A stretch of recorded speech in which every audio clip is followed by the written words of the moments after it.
सोलापूर महापालिकेत शिवसेना शिंदे गटाने व एमआयएम पक्षाकडून महापौर पदासाठी उमेदवारी अर्ज दाखल करण्यात आले आहेत। सोलापूर महानगरपालिकेत शिवसेना शिंदे गटाने महापौर पदासाठी अर्ज दाखल केला। प्रियदर्शन साठे यांनी महापौर पदासाठी अर्ज भरला, तर एमआयएम पक्षाकडून महापौर पदासाठी तौफिक हत्तुरे यांनी उमेदवारी अर्ज दाखल केला आहे। येत्या 6 फेब्रुवारी रोजी सकाळी 11 वाजता महापालिकेच्या काउन्सिल हॉल सभागृहामध्ये महापौर आणि उपमहापौर पदाची निवड होणार आहे। महापालिकेत 102 नगरसेवक असून यात सर्वाधिक 87 भारतीय जनता पार्टीचे आहेत। एआयएमआयएम पक्षाचे 8 तर शिंदे शिवसेनेचे 4, काँग्रेसचे 2 आणि राष्ट्रवादी अजित पवार गटाचा 1 सदस्य आहे। शिवसेनेचे जिल्हा प्रमुख अमोल शिंदे यांनी बोलताना सांगितले की महापौर आणि उपमहापौर या दोन्ही पदासाठी आमचे प्रियदर्शन साठे हेच उमेदवार असतील।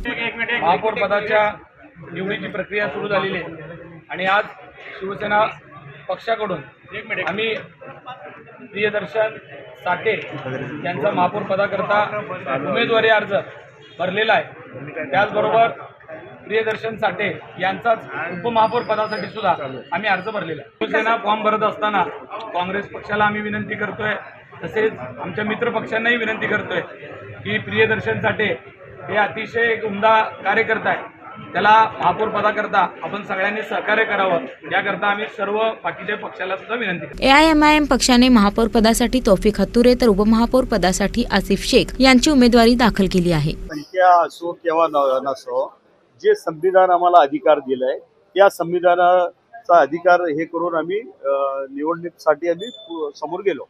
महापौरसाठी बी आणि उपमहापौरसाठी आमचं शेख आसिफ पिरम शेख नाही किडे नाही, आमचा हक आहे उभारण्याचा समोर, त्या आमचा मौजूदगीचा अहसास व्हा म्हणून आम्ही हे केलं।